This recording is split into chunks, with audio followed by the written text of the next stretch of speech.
নমস্কার, তৃতীয় পর্ব নিয়ে আবার চলে এলাম আপনাদের সামনে। জীবনের জল ছবি।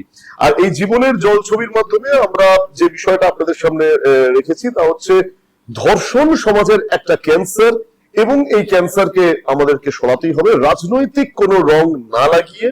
এবং এই জায়গায় সরকারের কতটা দায়িত্বশীল হওয়ার দরকার আছে, আমাদের নিজেদেরকে আমরা নিজেরা প্রতিরোধ করব কি পর্বে। গত দু পর্বে আমরা দেখেছি আমাদের বিশিষ্ট জনেরা তারা এসেছেন, তারা তাদের বক্তব্য পেশ করেছেন। আমার এই পর্বে যারা রয়েছেন তারা তাদের নিজ নিজ জগতে সুপ্রতিষ্ঠিত, তারা তাদের অভিজ্ঞতা থেকে আজকের আমার সঙ্গে এই আলোচনায় আসছেন। আপনারা আমাদের সঙ্গে আলোচনায় থাকতে পারেন। এই পর্বটি দেখার পর আপনারা অবশ্যই ইনবক্সে গিয়ে আপনাদের মতামত জানাবেন এবং মেসেজে গিয়েও আপনারা আপনাদের মন্তব্য জানাতে পারেন, কিংবা dishashaktinews@gmail.com এ গিয়ে আপনারা মেলের মাধ্যমে আপনাদের মতামত জানাতেই পারেন। তার কারণ আমরা যে ক্রিয়েটিভ আপনাদের সামনে তুলে ধরেছিলাম গত ৩-৪ দিনের মধ্যে ৩.৫ থেকে ৪,০০০ মানুষের কাছে সেই বার্তা পৌঁছে দেওয়া হয়েছে, এবং তার মধ্যে কিন্তু যা দেখা যাচ্ছে যে 76% নন ফলোয়ার্স, যারা দিশাশক্তি নিউজকে ফলো করেননি, 76% নন ফলোয়ার্স তারা কিন্তু এইটা দেখেছেন। এটা ভালো লাগছে এই ভেবে যে অনেক নতুন দর্শক কিন্তু আমরা এই আলাপ আলোচনায় পেয়েছি। আসলে আমাদের সঙ্গে আজকের এই স্টুডিওয়ে ধর্ষণকে আমরা কিভাবে প্রতিরোধ করব এবং ধর্ষণ যে জীবনের ধর্ষণের অ্যান্সার আমাদের বার করতেই হবে, আমি আমার একে একে আমার অতিথিদের সঙ্গে পরিচয় করাবো। আমার একেবারে বাঁ দিকে রয়েছেন অভিজিৎ দাশগুপ্ত, দীর্ঘদিনের বিশিষ্ট টেলিভিশন ব্যক্তিত্ব। অভিজিৎ দা, টেলিভিশনের কথা বলতে গেলেই Abhijit Dasgupta, he is a institute. Abhijit দাকে অনেক অনেক স্বাগত আমাদের এই আলোচনায়, ব্যস্ত সময়ের মধ্যে থেকে সময় দেওয়ার জন্য অনেক ধন্যবাদ। রয়েছেন বিশিষ্ট শিক্ষাবিদ এবং ইউনিসেফের প্রাক্তন কনসালটেন্ট মেজবাহার শেখ। মিস্টার শেখকে অনেক অনেক স্বাগত, ধন্যবাদ। রয়েছেন একেবারে আমার ডান দিকে প্রিয়াঙ্কা সাহা, রেকি থেরাপিস্ট এবং মোটিভেশনাল কোচ। প্রিয়াঙ্কাকে স্বাগত আমাদের আলোচনায় অংশগ্রহণ করার জন্য। আর আমার ডান দিকে রয়েছেন যিনি কিন্তু প্রতিনিয়ত ক্যান্সারের অ্যান্সার খোঁজার চেষ্টা করছেন, doctor Shubhadeep Chakraborty, senior surgical oncologist. Doctor Shubhadeep চক্রবর্তীকে অনেক অনেক স্বাগত আমাদের আলোচনায় অংশগ্রহণ করার জন্য। আমি প্রথমেই আসবো অভিজিৎদার কাছে। অভিজিৎদার দীর্ঘদিন টেলিভিশন জগৎ, সংবাদ জগৎ পাঠ করে আজকেও আপনি একেবারে সমানভাবে কাজের মধ্যে সচল।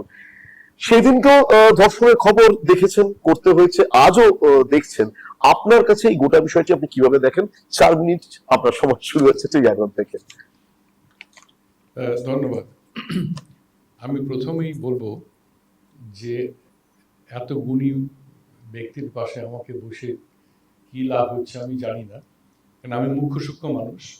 2 নম্বর হচ্ছে আমার বয়স হয়ে গেছে, এত বয়স হয়ে গেছে যে এখন মুখ দিয়ে সত্যি কথা অনেক সময় বেরিয়ে যায়। আর সত্যি কথাটা সবাই পছন্দ করে না, আমরা পছন্দ করি। যাই হোক, সত্যি কথা বেশিরভাগ সময় অনেকেই পছন্দ করে। আমি একটা সময় দূরদর্শনের ভার আমার উপরে ছিল, তখন অনেক অনুষ্ঠানে আমার ডাক পড়তো, এবং এই ধরনের অনুষ্ঠানে, এবং সেগুলো মানে ইনএভিটেবলি একটা 5 তারা হোটেলে হতো। কোন একটা বড় কোম্পানি তারা সিএসআর হিসেবে সেটা স্পন্সর করত, এবং আলোচনার পরে একটা খাওয়া দাওয়ার ছিল আর কি, তার সঙ্গে অন্য কিছু ছিল। তো ওরা আমাকে ইনভাইট করতো, তার বিশেষ কারণ হচ্ছে ওরা ভাবতো যে আমি গেলে দূরদর্শনের ক্যামেরা যাবে। কিছুদিন পরে যখন দেখলো দূরদর্শনের ক্যামেরা আসে না, উনি আসলে তখন আমাকে ডাকা বন্ধ করে দিল। আচ্ছা, তার আরেকটা কারণ ছিল। কারণ আরেকটা হচ্ছে আমি যা বলতাম সেটা তাদের ঠিক হজম হতো না।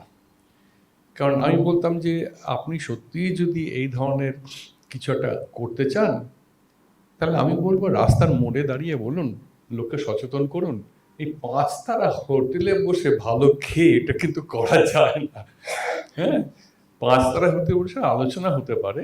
স্ট্যাটিস্টিক্যালি আমি এত কটা অনুষ্ঠান করছি, সেটা স্ট্যাটিস্টিক্যালি আমি দেখাতে পারি, কিন্তু স্ট্যাটিস্টিক্স কি জানেন তো, স্ট্যাটিস্টিক্স এমন একটা জিনিস যেটা ইউ ক্যান প্লে উইথ ইট।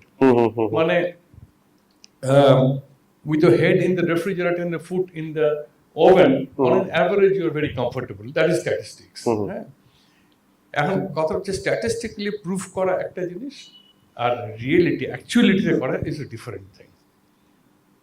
আমার প্রথম প্রশ্ন হচ্ছে, এই ধরনের saucy subject sells well, saucy subject sells well, যার জন্য আমাদের দেশে এই ল কলেজের কিছুদিন আগে একটা ঘটনা ঘটে গেছে।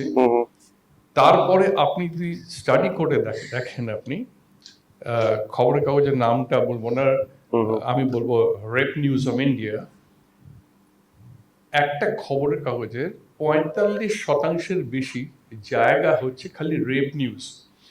একটা ফুল নিউজ পেপারের 45% যদি রেপে দেওয়া হয়, তাহলে people should become very sensitise করা যাবে, সবাই এটা করে। কিন্তু তার উল্টোটা ফল হচ্ছে।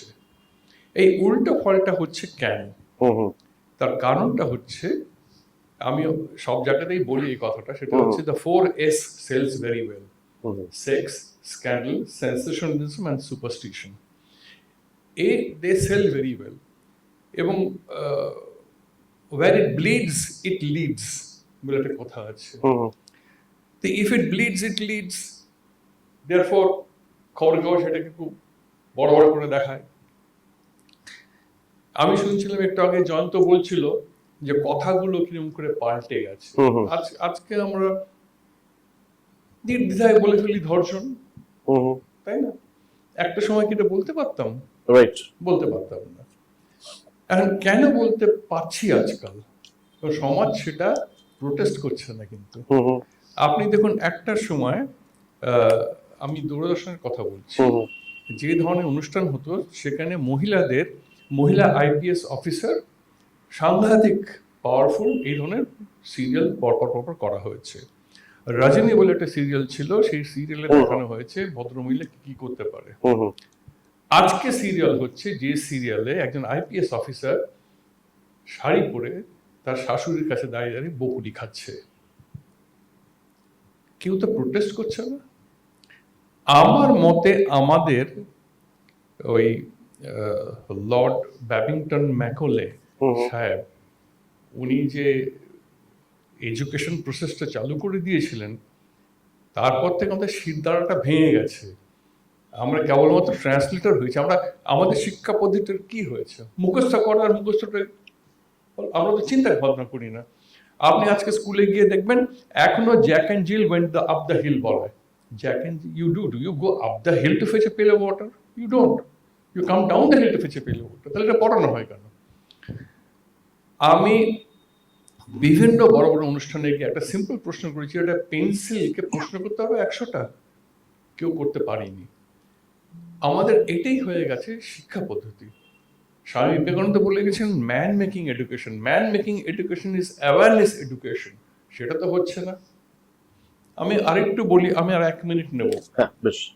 সেটা হচ্ছে, আমি অনেক রিসার্চ করে অনেক খেটে একটা, এই যে মেয়ে পাচার হয়ে চলে যাচ্ছে তাদের একটা ডকুমেন্টারি করেছিলাম। ডকুমেন্টারি বাহ বেশ বললো।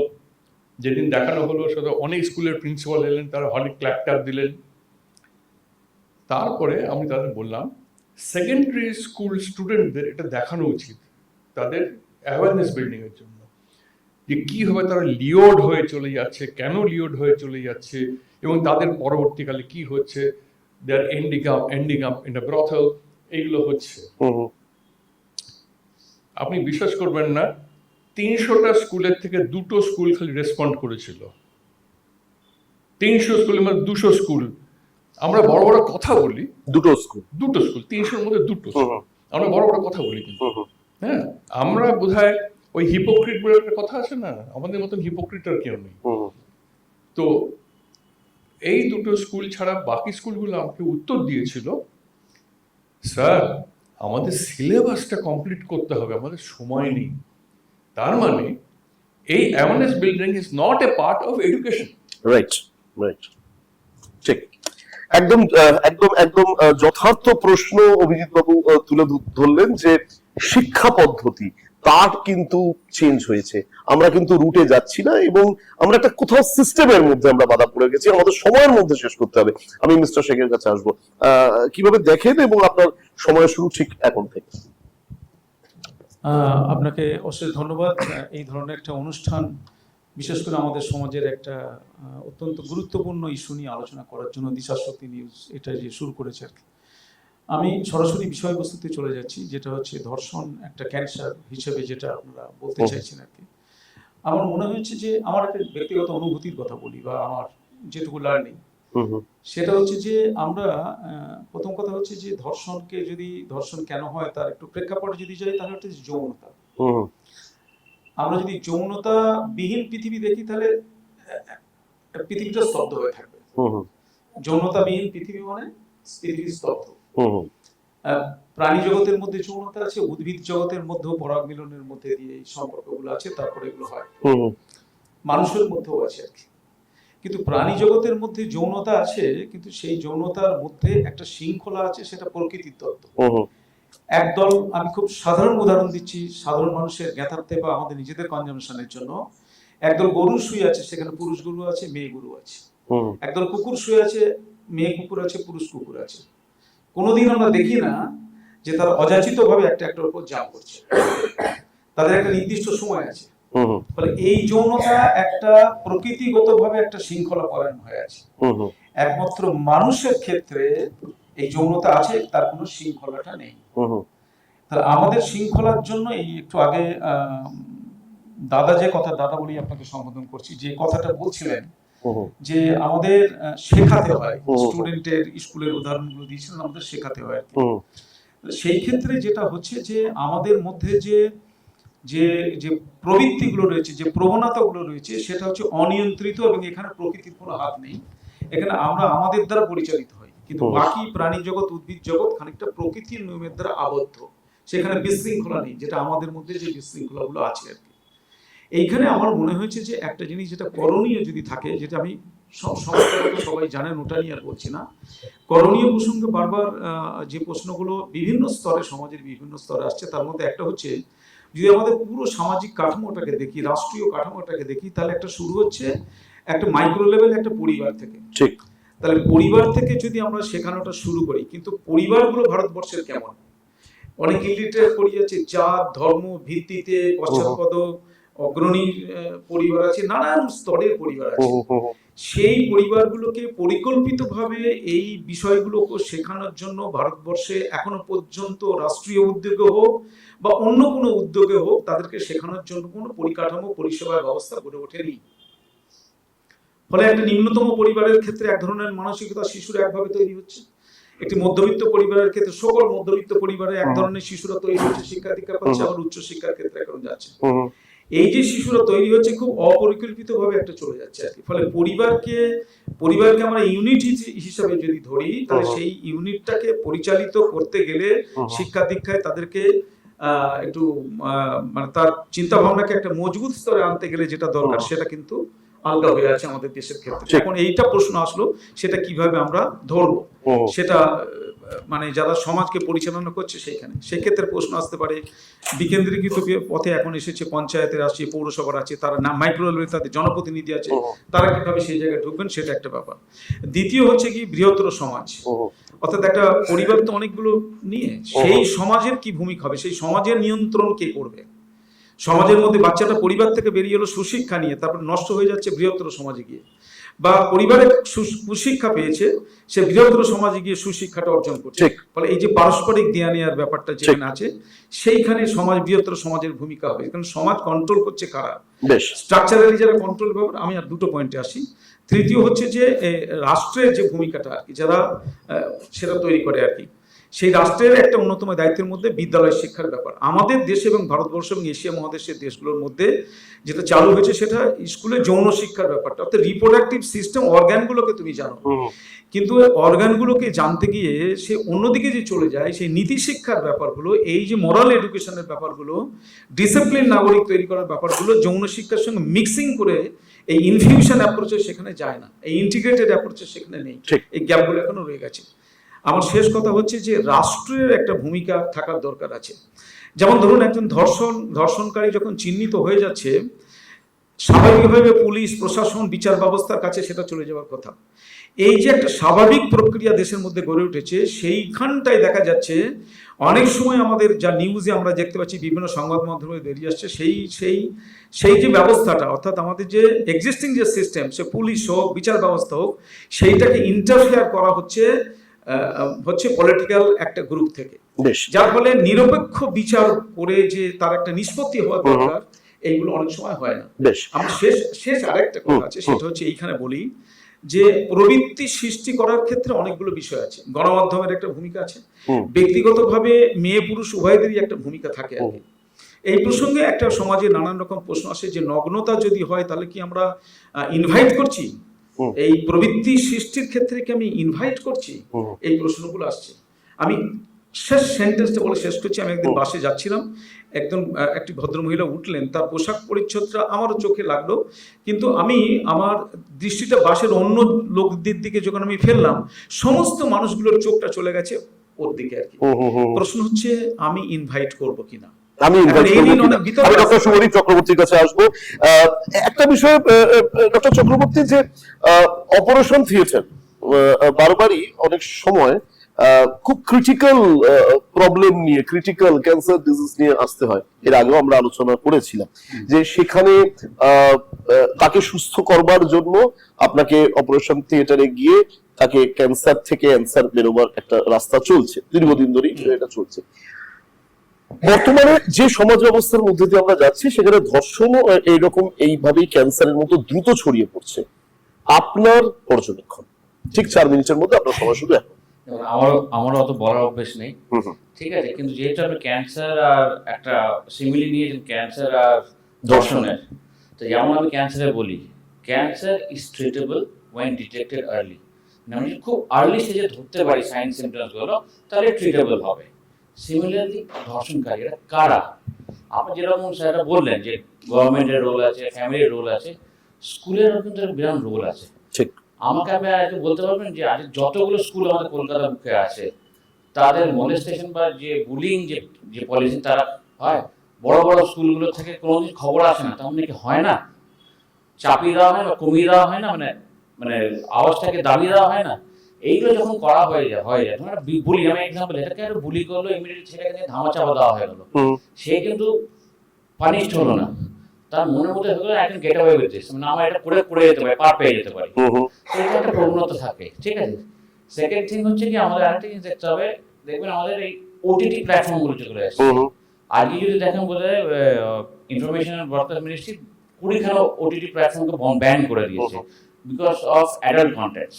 এবার কি হয়ে গেছে কি, যেটা আনফিল্টার আনসেন্সার এগুলো হচ্ছে, আমরা দেখি অনেক সময় অনেকগুলো প্রোগ্রাম দেখি যেগুলো দেখা যায় নেটফ্লিক্স আর এইসব অনেকগুলো চ্যানেল আছে, মানে আমি just example trending world wide, যখন খুলে যখন দেখি তখন ওখানে গালাগালি, নগ্নতা, মহিলাকে অবজেক্টিফাই করা, একটা নর্মালাইজ করে দেওয়া, মানে এটা কিছু না, কি হতেই পারে। ইনফ্যাক্ট আপনি যদি দেখেন আমাদের সিনেমার গানগুলো যেগুলো আছে, আজকাল বাংলা গানেও চলে এসছে, হ্যাঁ, টুম্পা সোনা, এইসব গানগুলো, এইগুলো কিন্তু একটা চালিয়ে দিচ্ছে সবাই, এটা অন্যরকম একটা মানে সমাজকে একটা অন্য রূপে ধারণ করা হচ্ছে, ঠিক আছে। এবার একটা পয়েন্টে যেটা আছে, অনেক সময় বলে কি, যেন উনি বললেন যে একটুখানি বলে সেমি ক্ল্যাড আর স্বল্প কাপড় পরেছে, উনি ইনভাইট করছেন, স্বল্প তো আমেরিকাতে ঘুরে বেড়াচ্ছে, তা তাদের কি ওখানে রেপ হচ্ছে না? বা যারা ওখানকার, আমি যদি মনে করি আমাদের থেকে ইউএস বা ইউকে, ওরা মোর লিবারেল, ওই পপুলার লিবারেল হলেই হবে না, কেন ওখানে হচ্ছে না, ক্রাইম রেটস সবই আছে। তো এইগুলো হচ্ছে জাস্ট এগুলো আপব্রিঙ্গিং অ্যান্ড এবার যদি স্কুলের জন্য বলছেন, তখন আমি ডন বস্কো থেকে পড়েছি, আমাদের কিন্তু ক্লাস 11-12 যখন গেছিলাম, তখন আমার সেক্স এডুকেশনের একটা চ্যাপ্টার ছিল, আমাদের আলাদা করে নিয়ে গিয়ে সিনেমাতে এই সব সেক্সুয়াল হ্যাবিট তো দেখানো হয়েছিল, তখন মানে আজকে না থেকে প্রায় 30 বছর আগেকার কথা বলছি। তো এগুলো অনেক ইনিশিয়েটিভ করেছে, এখন ডিপেন্ড করছে কি করে না হবে। আমাদের দেখা যেত ওই যখন ওই ক্লাসগুলো হতো, ওই সময় অ্যাবসেন্টিসগুলো কম হতো, কারণ ওইখানে টাইম ওয়েস্ট হবে, বাড়িতে বসে পড়াশোনা করবে, সেটা বাড়ি থেকেও মানে ফ্যামিলিরও ভীষণ সাপোর্ট দরকার, মানে এগুলোকে ভেতরে নিতে, মানে আপনি যেটাকে বলেন ঘোড়াকে জল খাওয়াতে টেনে নিয়ে যেতে পারেন, খেতে না চায় হবে সেই ব্যাপারটা। এনসিআরবির রিপোর্ট অনুযায়ী 2005 থেকে, আমি অভিজিৎদার কাছে স্পেসিফিক এই বিষয়ে আসবো, তার আগে আমি প্রিয়াঙ্কার কাছে ডেফিনেটলি আসবো। 2005 থেকে এখনো পর্যন্ত যেভাবে দেশে ধর্ষণের সংখ্যা বেড়ে গেছে, তাতে অ্যাভারেজ হচ্ছে প্রায় 28 থেকে 30 হাজারের মধ্যে চক্ষু চড়ক গাছ। এই শুনে আমি অভিজিৎদার কাছে এই বিষয়ে আসবো ডেফিনেটলি, যে কথা অবশ্যই শুভদীপ বললো। তার আগে আমি প্রিয়াঙ্কার কাছে আসবো। প্রিয়াঙ্কা, রেকি থেরাপিস্ট এবং মোটিভেশনাল কোচ হিসেবে আপনার কাজ করা, আপনিও কলকাতায় আকসার কাজ করতে একাকি বেরিয়ে পড়ছেন। দুর্গাপুরে মানুষ হওয়া, দুর্গাপুরে বন্ডিং, এবং তারপরে কলকাতায় এসে কাজ করা, এই সবকিছুর মধ্যে যখন এই খবরগুলো দেখেন, পান, তখন নিজেও কি আতঙ্কিত হন? আপনার সময় শুরু ঠিক এখন। হ্যাঁ, প্রথমেই জানাই ধন্যবাদ আপনাকে আজকে এই অপরচুনিটিটার জন্য। প্রথমে আমি একটা সেন্টেন্স দিয়ে শুরু করতে চাই, যেহেতু আপনি আমাকে মোটিভেশনাল কোচ হিসেবে ইনভাইট করেছেন, যে রেপও কিন্তু একটা ট্রমা থেকে হচ্ছে। প্রত্যেকটা মানুষের মধ্যে একটা স্ট্রেস লেভেল কাজ করে। আমরা বলি যে অনেক সময় খাওয়াটাই আমাদের সব নয়, আমাদের স্ট্রেসও কিন্তু সুগার হওয়ার একটা কারণ। সেরকম রেপিস্টদেরও একটা স্ট্রেস এবং ট্রমা প্রচণ্ডভাবে আপ অ্যান্ড ডাউন হচ্ছে, এবং ট্রমাটা কোথা থেকে হচ্ছে সেটাই হচ্ছে আমাদের প্রথম উদ্যোগ বার করা। কারণ মানে এখানে অনেকগুলো বিষয় নিয়ে শোনার পরে বলি, ট্রমাটা আমরা হয় আমাদের ঠিক রুট থেকে, ট্রমাটা হয় রুট থেকে। কেন বলা হচ্ছে, বাড়িতে আমারও যথেষ্ট ভাবে এই জিনিসগুলো থেকে মানে আমি দেখে এসেছি ছোটবেলা থেকে। বাড়িতে বলা হয়, আরে ও ছেলে, ও বেরো, তুই মেয়ে, তুই বেরোবি না। কেন? ওয়াই? আজকে আমাদের সেই সময়েও যদি দেখি, ইন্দিরা গান্ধী আমাদের এখানে ছিলেন প্রধানমন্ত্রী হিসেবে, তিনি অনেক কাজ করেছেন। রানী লক্ষ্মীবাইকেও আমরা চিনি। তো মেয়েরা কেন সেই জায়গাটা থেকে একটা বাউন্ডারির মধ্যে পড়বে, এবং সেই পরবর্তী ফেজ থেকে ছেলেরা সেটাকে একটা জিনিস থেকে নেবে যে আমরা পারি, ওরা পারে না। তো দেখুন, এখানে দুটো সেক্টরে কিন্তু একটা ট্রমা হচ্ছে। ছেলেরা ভাবছে ওরা পারছে না, আর মেয়েরা ভাবছে আমাদের করতে দেওয়া হচ্ছে না। তো এই যে ট্রমা, সেটা কিন্তু আমাদের বীজ থেকে বোনা হচ্ছে। তাহলে আমাদের মেন্টাল স্টেটটা আমাদের বাড়ি থেকেই চেঞ্জ করা উচিত। যেমন উনি একটা বললেন ইনভিটেশন হচ্ছে, আজকে আমরা বলিউডে দেখছি যেভাবে গান বাজনা এবং সিনেমা, সেগুলো আমাদের আরো এই জগৎটাকে খুলে ধরছে। কিন্তু আমরা সেই জগৎটাকে যখন খুলে ধরছি, আমরা পেরেন্টস বা আমরা মোটিভেশন হিসাবে সেটাকে কেন আমাদের সন্তান বা আমাদের প্রজন্মকে বাস্তবটাকে বোঝাচ্ছি না? আমাদের খিদেটাকে সেই পরিমাণ আর পরিমাপটাকে কেন মাপাচ্ছি না? সেক্স ইজ আ খিদে, প্রত্যেকের আছে, কিন্তু আমরা যদি সেটা বুঝতে পারি যে কোথায় গিয়ে খিদেটা স্টপ করা উচিত আর কোন সময় কতটা পরিমাণে খাওয়া উচিত, তাহলে কিন্তু অনেকটা এটা প্রতিরোধ হয়। বেশ, আমি অভিজিতের কাছে আসবো। যে কথা শুভদীপ বলছিল, বেশ কিছু ওটিটি প্ল্যাটফর্ম এখন ব্যান করে দেওয়া হয়েছে, একদম আকসার খোল্লা কন্টেন্ট সামনে নিয়ে আসার জন্য। অভিজিৎ, আপনি দীর্ঘদিন টেলিভিশন জগতে আছেন, আমি যেটা বলছিলাম যে এখন সংবাদ জগতেরও তো বেশ কিছু দায়িত্বশীল হওয়া দরকার আছে বই কি। সেখানে কি আমরা কোথাও কি মানে আধুনিকতাকে ছোঁয়ার জন্য আমরা কি কোথাও পিছিয়ে পড়ছি? ওটিটি প্ল্যাটফর্মের কথা যেরকম শুভদীপ বলছে। আমি উত্তর দেওয়ার আগে একটা কথা বলি। একজন অনকোলজিস্ট পাশে বসে রয়েছেন, আর আমি বলছি রেপ ইজ আ ক্যান্সার, এটা আমার আপত্তি আছে। Rape is not a cancer. As he said, detected earlier, it can be cured. Right. Cancer can be, rape, can you detect it early? You cannot. Okay. আমি বলবো it's a gangrenous wound, যেখানে পাটা কেটে ফেলতে হবে, gangrene মতন ঢুকে যাচ্ছে একদম, যেখানে অ্যাম্পুট করা ছাড়া আর কোনো উপায় নেই। 2 নম্বর আমি বলবো যে আমরা বলি আমাদের দেশে দুটো প্রবলেম আছে। প্রবলেম হচ্ছে, দেখুন, রাজস্থান, মধ্যপ্রদেশ, উত্তরপ্রদেশ, এখানে একটা কাস্ট, ক্রিড, রিলিজিয়ন বায়াস আছে, এবং এখানে দেখবেন দলিত মেয়েদের উপর অত্যাচার সাংঘাতিক বেশি হয়, এবং তাদের rape perhaps is 55-60% of the total. আরেকটা জিনিস হচ্ছে, আমি এডুকেশন ছাড়াও বলছি, সেটা হচ্ছে এই যে media instead of challenging the administration is actually fanning the fire. কি করে? এই যেটা বললাম না, 45% একটা খবরের কাগজে যদি রেপেরই নিউজ হয়, এবং মার্কেটিং, দ্যাটস আ ওয়ার্ড। হ্যাঁ, এখন এটাই যদি প্রাইম মোটিভেশন যদি হয়ে থাকে মানি, মানি তো অনেকভাবেই করা যায়, পর্নোগ্রাফি দেখেও তো মানি করা যায়। একদম। হ্যাঁ, তো ওই ওটিটি চ্যানেলগুলো পর্নোগ্রাফি করছে, তো লোকে দেখছে। আমি একটা ঘটনা বলি, যখন এখানে কলকাতায় একটা তারা বলে চ্যানেল লঞ্চ করি, তখন দুটো বড় বড় অর্গানাইজেশন দিয়ে আমরা সার্ভে করিয়েছিলাম, এবং বেশিরভাগ উত্তর পেয়েছিলাম যে ছেলেরা বলছে যে আমরা বিবিসি দেখি আর স্পোর্টস দেখি। আচ্ছা।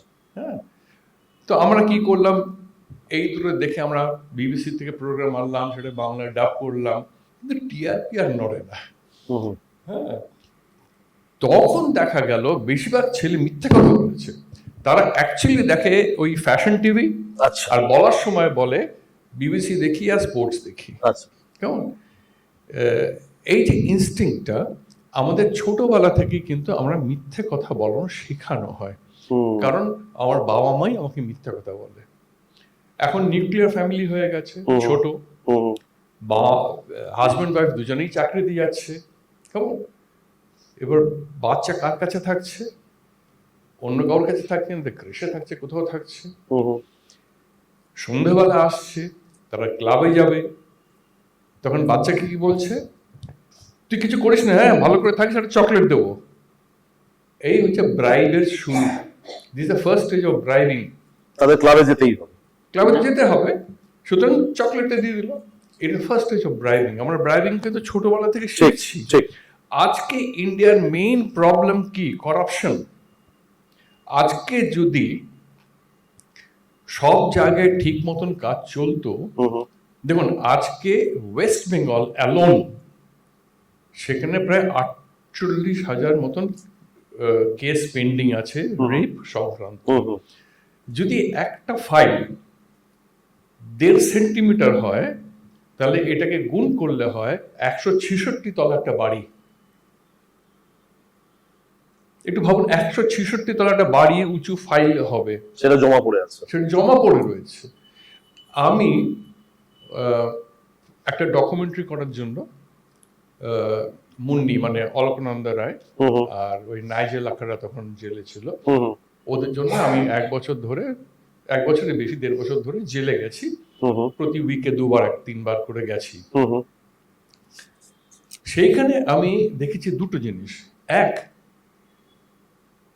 রেপ করে যারা জেলে আছে, তারা কিন্তু জেলের ভিতরে অন্য কয়েদিদের কাছে তারা নিকৃষ্টতম প্রাণী। আচ্ছা। যারা মার্ডার করেছে তারাও কিন্তু সম্মান পায়, রেপ করেছে সে সম্মান পায় না জেলের ভেতরে। আমি নিজে দেখেছি সেটা। আচ্ছা। আরেকটা জিনিস দেখেছি যে রেপ ভিকটিম, আমি একজনকে মিট করেছি, 17 বছর হয়ে গেছে, একদিনের জন্য কোর্টে যায়নি, একদিনের জন্য তার কোর্টে ডাক পড়েনি। এখন you are not guilty unless you are proven guilty. If that be true, তাহলে 17 বছর একটা লোককে আটকে রেখেছো কেন? ওয়াই? এখন এই যে সিস্টেমেটিক প্রবলেম যেটা আছে আমাদের দেশে, যেটা জন্য see justice delayed is justice denied. Okay, আজকে আপনি ভাবুন, একজন রেপ ভিকটিম, তাকে কোর্টে ডাকা হচ্ছে 4 বছর পরে, 5 বছর পরে। ইজ ইট পসিবল তার পক্ষে? আমি তো ডাক্তারের ওপাশে বসে রয়েছি, জিজ্ঞেস করুন তো, ইজ ইট পসিবল যে প্রত্যেকটা ইনসিডেন্ট তাকে মনে করে সে বলতে পারবে 5 বছর পরে? ইম্পসিবল। তো এই তো হচ্ছে ব্যাপারটা, সিস্টেমই গলত। আর এদিকে ফাস্ট ট্র্যাক কোর্ট বলে জিনিস আছে, সেখানে কি হচ্ছে? সেখানে অন্য কেস হচ্ছে। এই যে POCSO act, that is also not getting.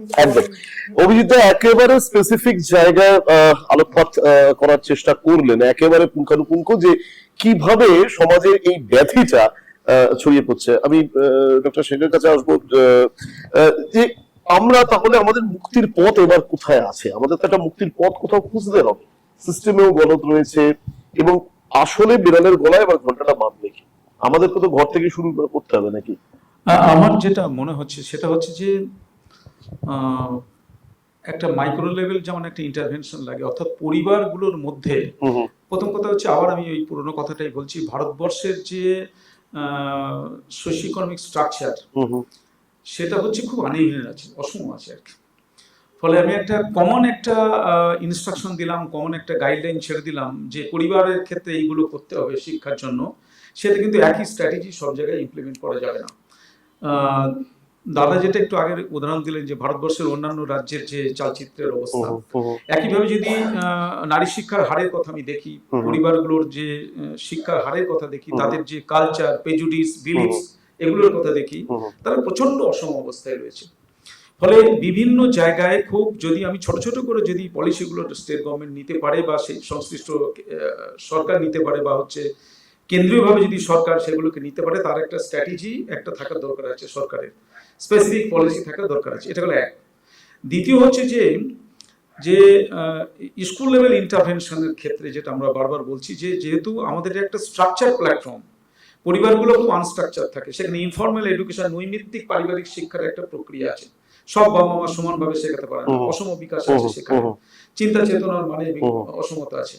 কিন্তু স্কুল তো একটা স্ট্রাকচার প্ল্যাটফর্ম, একটা সিলেবাসের ভিত্তিতে, একটা কারিকুলামের ভিত্তিতে চলে। ইন অ্যাডিশন টু দ্যাট, সেইখানে যদি ইন্টেন্সিভলি স্কুলগুলো যদি তারা একটা ক্যাপটিভ অডিয়েন্স ধরে, স্টুডেন্টকে ক্যাপটিভ অডিয়েন্স ধরে, এবং তার পিছনে তার পরিবার, মা বাবাকে ডেকে নিয়ে এসে যদি এই প্যারেন্ট টিচার কাউন্সিলিং এর মধ্যে দিয়ে এই ইস্যুগুলোকে in addition to the subject specific issues বাইরে গিয়ে এই সোশ্যাল ইস্যুসগুলোকে যদি ঢোকাতে পারে, তাহলে একটা রাস্তা মাইক্রোওয়েভে তৈরি হবে। আমি কাউন্সিলিং এর জায়গা একটুখানি একদম সরাসরি চলে আসবো, আমি প্রিয়াঙ্কার কাছে আসবো। প্রিয়াঙ্কা, কাউন্সিলিং এর একটা অত্যন্ত গুরুত্বপূর্ণ জায়গা, আপনি যে বিষয় নিয়ে এখন কাজ করে চলেছেন, রেকি থেরাপি, কিভাবে দেখেন? কাউন্সিলিং এর প্রথমেই বলি, আমার কাছে দু একজন ক্লায়েন্ট এসেছিলেন যারা আমার কাছে মেডিটেশন করেছেন এবং থেরাপিও নিয়েছেন। তারা প্রথমেই বলেছে তাদের এই রেপ কথাটি, শব্দটি শুরু হয়েছে তাদের ছোটবেলা বাড়ি থেকে। আচ্ছা।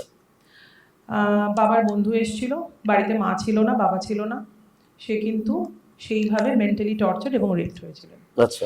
তো যখন সেই ব্যাপারটা সে মাকে বা বাবাকে জানায়, এবং সে ভদ্রলোকটি যে মেয়েটিকে রেপ করা হয়েছিল, সে বাবার অফিসের একটি উচ্চ স্তরের মানুষ, এবং সেটি বললে বাবার চাকরিটি থাকবে না।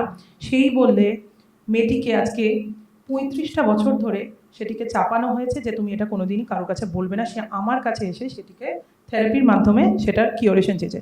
তাহলে কেন আজকে চাকরির জন্য আমি মেয়ে মানে সন্তানের ট্রমাটাকে কেন দেখব? আজকে শুধুমাত্র চাকরি মানে কোথাও আমাদের সেই ফুড, আমাদের লিভিং, তাহলে আমরা মানে লিভিং বা ফুড বা মানির জন্য সেখানে আমার মেয়েকে সেই টর্চারটা হতে দিলাম। ঠিক। তাহলে কোথাও আমাদের এখানে মেন্টাল হেলথটাকে বদলানো দরকার। মেন্টাল হেলথটাকে বদলানো দরকার, যেটা। এবং শুধু আরেকটা কথা আমি তোমাকে বলি, শুধু মেন্টাল হেলথ না, আমাদের এই যে এখন আমরা বলছি না যে অনেকভাবে আমরা রেপটাকে এখন ফোকাস করছি, কিন্তু আমার কাছে হচ্ছে যে তুলে ধরাটা, এটা কেন হচ্ছে, এটা হওয়ার পেছনে যে মানুষটার যে হচ্ছে তার কতটা লাইফে ট্রমা হতে পারে। এবং আমি তারপরে তার দীর্ঘদিন সেশন করার পরে জানতে পেরেছি যে যেহেতু তার সাবকনশিয়াস সেটে ওটা ছোট্ট থেকে বসেছিল, সে প্রত্যেকটা ইভেন আফটার ম্যারিটাল মানে বিয়ের পরেও তার ম্যারিটাল লাইফেও কিন্তু সে রেপ দ্বারাই মানে ভীষণভাবে সে আঘাত পেয়েছিলেন। তো কোথাও সাবকনশিয়াস সেটে ওটা বসে গিয়েছিল, যেখান থেকে ও বেরোতে পারেনি। তো আমাদের প্রথম হচ্ছে আমাদের মাইন্ডসেটটাকে বদলানো, সেখানটাকে থেরাপি দেওয়া, সেখান থেকে থেরাপি দেওয়া। আমি ডক্টর শুভদীপ কাছে আসবো, যে সেক্ষেত্রে যে কথা বারবার অভিজিৎ বলছিল যে রেপকে ক্যান্সার বলতে আমরা নারাজ, কারণ আমরা ঠিক সময় ওটাকে ডিটেক্ট করতে পারছি না। যে কথা আপনি বলছিলেন যে ক্যান্সারের অ্যান্সার আছে এবং ঠিক সময় ডিটেক্ট করতেই হবে। বর্তমান সময়ে দাঁড়িয়ে এর কি কোনো উত্তর আছে, আদৌ কোনো দিক? বর্তমানে যেটা বললাম যে সেন্সিটাইজেশন, এক। সেকেন্ড হচ্ছে কি যে রেপ বা রেপ ভিকটিম যে স্টিগমাটা যেটা আছে, যেটার জন্য ওরা সামনে যে বলতে পারে না অনেক সময়, সেটাকে আমাদের ভাঙতে হবে। এক, এটা ভীষণ ইম্পর্টেন্ট। ফ্যামিলি সাপোর্ট প্রাইমারি যেটাকে বলে চ্যারিটি বিল্ডিং দ্যাট হোম। আপনি যদি আপনার বাড়িতে যদি করেন, কারণ যদি দেখেন দুদিন আগে বোধহয় লেক টাউনে হয়েছে ইনসিডেন্ট যেখানে বাবা তার মেয়েকে যে রক্ষক সেই ভক্ষক হয়ে গেছে। এই যেরকম মেন্টালি ডেলিকুয়েন্ট যারা আছে তাদের কিন্তু আইডেন্টিফাই করতে পারি, তাহলে অনেকটা আমরা মনে করি ওই পথে যাওয়ার আগে হয়তো আমরা আটকাতে পারি। কিন্তু ওই যেটা উনি বলেন রেপ অ্যান্ড ক্যান্সার, না, rape is like a cancer সমাজের জন্য, রাইট? ঠিক আছে, মানে ওই এমন একটা দানাবাদ যে ওটার যে সাইড এফেক্ট যেটা হচ্ছে, যারা এফেক্টেড হচ্ছে তার আশেপাশে সবাই এফেক্টেড হচ্ছে, সেই জন্য আমরা সেই একটা সিমিলি নিয়ে বলছি, ঠিক ঠিক আছে। গোড়া থেকে আইডেন্টিফাই করা, যেমন বলে রেপকে গোড়া থেকে আইডেন্টিফাই না করে, কিন্তু কিছু কিছু স্কুল লাইফ বা কিছু কিছু কলেজ লাইফ যখন নেচারগুলো দেখা যায়, ইন্টারাকশনগুলো দেখা যায়, সেখান থেকে কিন্তু আমরা কিন্তু মেক আউট করতে পারি কিছু একটা যে there is something wrong with that. সেই জন্য সবকটা কলেজে সব জায়গায় কাউন্সেলিং, হ্যাঁ, পার্সোনালি কাউন্সেলিং, ফ্যামিলি কাউন্সেলিং সবকিছু দরকার। কলেজে কাউন্সিলিং, কিন্তু এখন যা আকসার খবর তা হচ্ছে ক্যাম্পাস সিন্ডিকেট এবং কলেজের মধ্যেই যা যা ঘটনা ঘটছে তা কিন্তু আমরা অবশ্যই শিউরে উঠছি। ঘড়ির কাঁটা বলছে আজকে তৃতীয় পর্ব আমরা এখানেই শেষ করব, কিন্তু আপনাদের অনুরোধে ভেবেছিলাম জীবনের জল ছবি তৃতীয় পর্বে ইতি টানবো, কিন্তু না, আরেকটি পর্ব আপনাদের অনুরোধে আমরা আনছি। পরের পর্বে নতুন অতিথিকে নিয়ে শেষ পর্বে আমরা জীবনের জল ছবি দেখার চেষ্টা করব। সমাজসেবীরা কিভাবে দেখছেন, যে সমাজসেবীরা প্রত্যন্ত গ্রামে চলে গেছেন মহিলাদের উদ্ধারের জন্য, সেই রকমই আমি এক বিশিষ্ট সমাজসেবীকে নিয়ে শেষ পর্বে জীবনের জল ছবিতে আসবো। আপনাদের অনেক অনেক ধন্যবাদ আমাদের আলোচনায় অংশগ্রহণ করার জন্য। অভিজিৎ দাকে ধন্যবাদ, মেজবাহ শেখ স্যারকে ধন্যবাদ, অবশ্যই ডক্টর শুভদীপ চক্রবর্তীকে ধন্যবাদ, প্রিয়াঙ্কাকে ধন্যবাদ। আপনারা আমাদের ছেড়ে যাবেন না, তার কারণ আপনাদের অনুরোধেই আমরা আরেকটি পর্ব এই আলোচনায় রাখলাম। নমস্কার।